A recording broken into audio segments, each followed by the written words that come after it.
So recently, there is this law. Okay, so there is this law. This is, to be specific, this is Republic Act 12027. Okay, so one Republic Act 12027. This law, the president was not able to sign the bill, so it lapsed in accordance with the operation of law under our constitution. So, but what is this Republic Act 12027? So it would appear that this law pertains to the discontinuing of the use of the mother tongue as a medium of instruction from kindergarten to grade 3 and providing for an optional implementation of monolingual classes. Okay.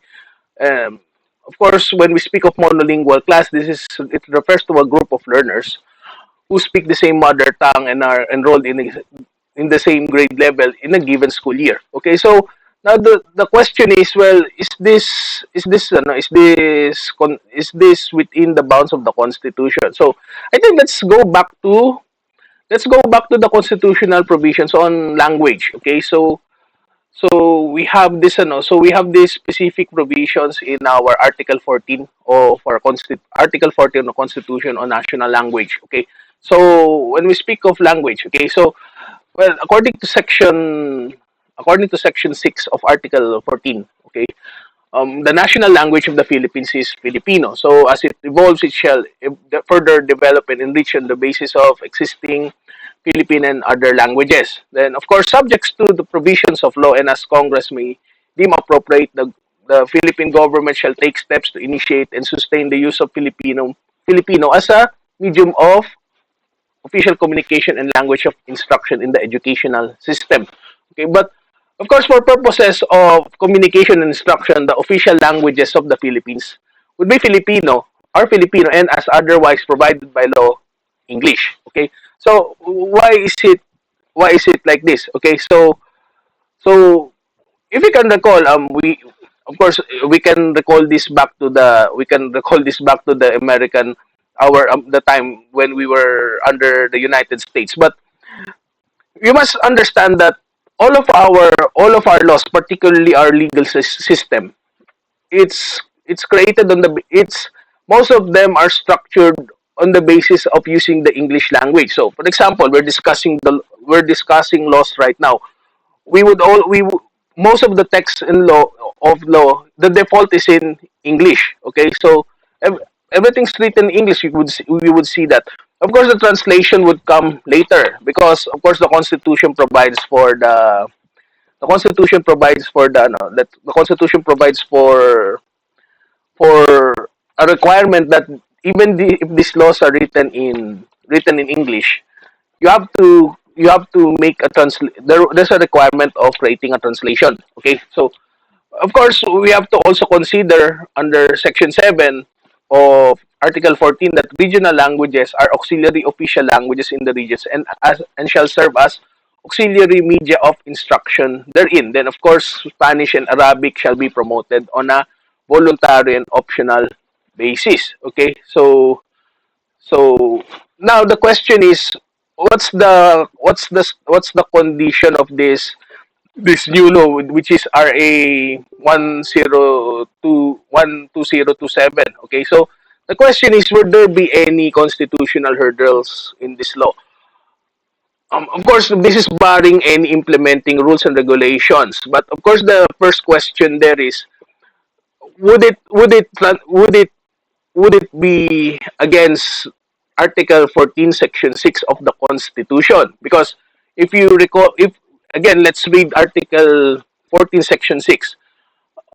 Of course, the national language of the Philippines is Filipino. As it evolves, it shall further be developed and enriched on the basis of existing Philippine and other languages. So the question is this law would this law be would be against this constitutional provision? Why would there be a question on its constitutionality? Because note that in Section 6, it's clear that, well, it shall, of course, Filipino shall be developed and enriched on the basis of existing Philippine and other languages. So if you, I don't know if you discussed this during your time in high school or in college on the subject of o Filipino grammar, yung tinatawag ng Bararila, di ba? So, if you can recall, if you're going to recall the history of the Filipino language, remember that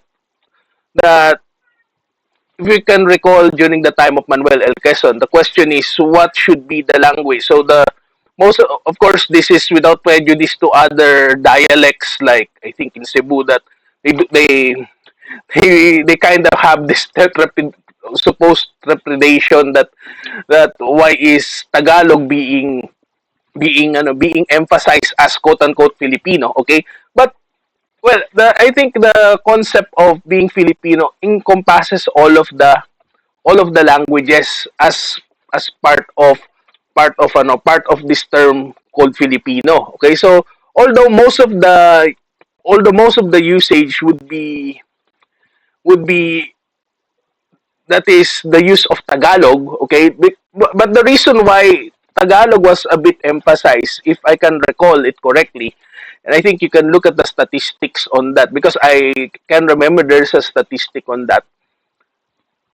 Although Tagalog is predominantly something which is spoken in Luzon, most of the people even in Visayas and Mindanao can understand Tagalog. Okay, so that's why there is this there is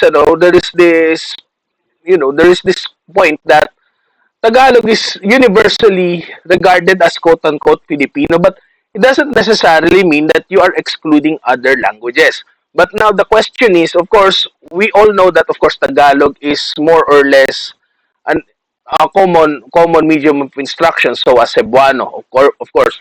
But the issue now is how about other languages? Okay, because remember there are a lot of other languages. Okay, so we have a lot of other languages like of course in the north we have a lot of dialects aside from Ilocano we have sub languages over in the somewhere in the Cordilleras like Kanai or Ibanag, all of those other unique languages. Of course, this is the same with other places in Visayas and in Mindanao. Okay, now but the issue now is would this law, if you're going to limit the mother language, would it be would it be in a sense that it would not be encouraging to develop and enrich on the basis of existing Philippine and other languages? Would it mean that you if you're going to impose something of a limitation as to mother tongue, would it hinder that development and enrichment of the national language that is Filipino? So of course my basis here is of course Filipino is does not only does not only pertain to Tagalog but all of the regional dialects. Let us concede the fact that Filipinos is a multi-dialect or multilingual country. Okay, of course there are other languages or dialects to be truth to be told. There are some which are getting extinct. Okay, so of course languages can also get extinct. So isn't it that there should be a development rather than a limitation or hindrance? Because if you're going to one can argue, okay, one can argue that well, would it really help our culture if we're going to just limit ourselves with what is now being as a general mother tongue? Okay, so it might be detrimental to those other languages. Although of course there would be a policy that's going to be implemented by I think the DepEd and the KWF. Okay, of course that still does not discount the fact that under our given constitutional and as of now legislative policy, you're not going to protect the mother tongue. It might be against Article 14, Section 6 if you're going to be selective. Okay, so of course there might be issues on equal protection. Should there be should is there a discrimination between between this between regular languages or official languages that we have as against dialects, because we're not talking about, of course there would always be a distinction, there would be a substantial distinction, but at the end of the day, the emphasis should be on the preservation of these languages. You cannot just strip a person, you cannot just strip anyone of, you know, you cannot just strip anyone of their identity by removing your dialect.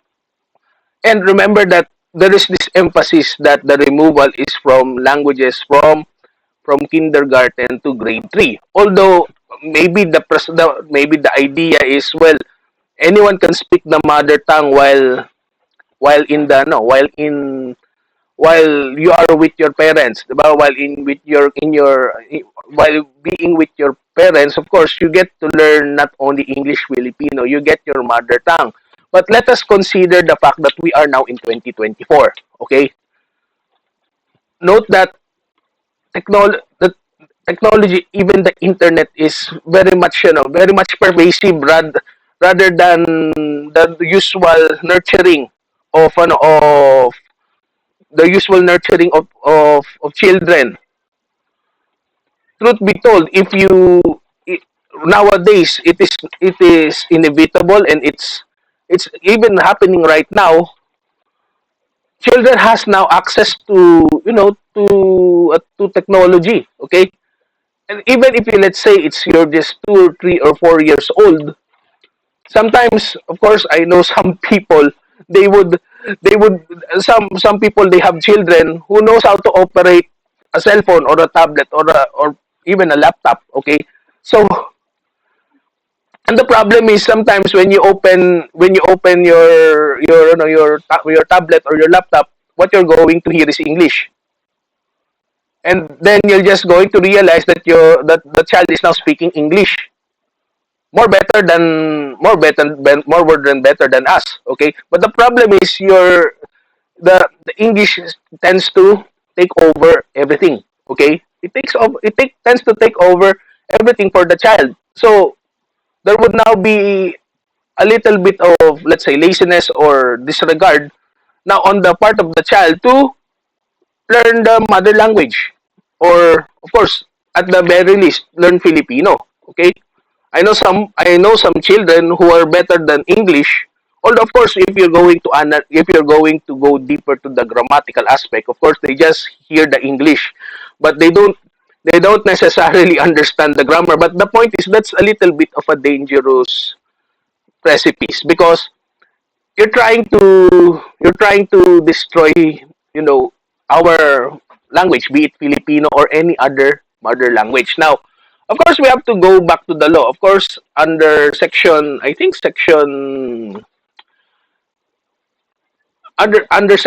of RA 12027, well, it appears that, of course, there is this assignment of principles. Okay, so here in section 2, of course, the principles of the framework may be applied. Okay, but of course, there are requirements. So of course, the requirements as to the use of the mother tongue should comply with the. Of course, the law doesn't necessarily discontinue itself. As a matter of fact, it even just hindered.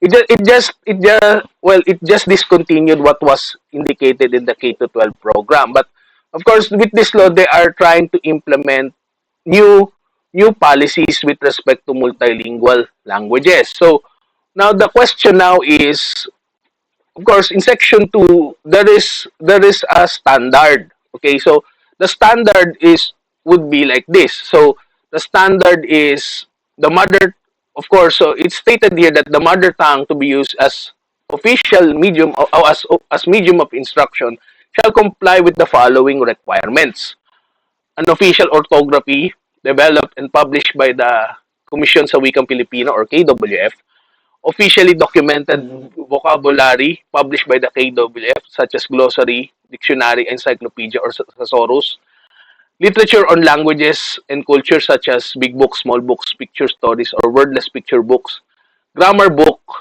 and availability of teachers in the school who speak and are trained to teach in the mother tongue. Okay, so the question now is we're going to go back to we're going to go on the administrative law aspect. So are these requirements, are they sufficient standards? Okay, are they sufficient standards with respect to the implementation of this law eventually? Okay, so of course the challenge is how would the how would the DepEd and the KWF will come up with an implementing rule or rules implementing rules and regulation with respect to this law. Okay, but of course the next question here is there any would there be any fear of any constitutional violation? Because of course, note that there is this selection of documented vocabulary, and of course the availability of teachers. Okay, so we don't know with the IRR if they're going to come up with specific requirements, but on the face of it, okay, on the face of the requirements, well, it appears that there would be sufficient standards for now. Okay, so of course it would depend on the IRR, but nonetheless, we're going to stick with that argument that well, there might be some constitutional, there might be some, there might be a possible constitutional question because the issue would be on the preservation of languages. Now, of course, this is up to the state. Of course, if there would be a petition before the Supreme Court to be able to establish if number one, if the in Section 2 creates sufficient standards. Number two, if it would if this law would tend to even support what is what is indicated in Article 14, Section 6 of your Constitution. That is, of course, the state would have to defend that. Well, this would be encouraging as to the development and enrich in developing and enriching existing Philippine and other languages. Because remember, when we speak of enriching, you have to develop. I think it's plain and clear. When we speak of development and enrichment, it's about it's about making it's about if when we speak of enrichment, it's about making the languages preserved for generations to come. So that would be the point with respect to this topic on RA 12027. So let's just wait on what will happen if this will going to be challenged or on the process of the creation of the IR. Of course, the IR may be also challenged in court because of course it might not be complete or might not be sufficient in standards as may be required under the concept of delegation of powers.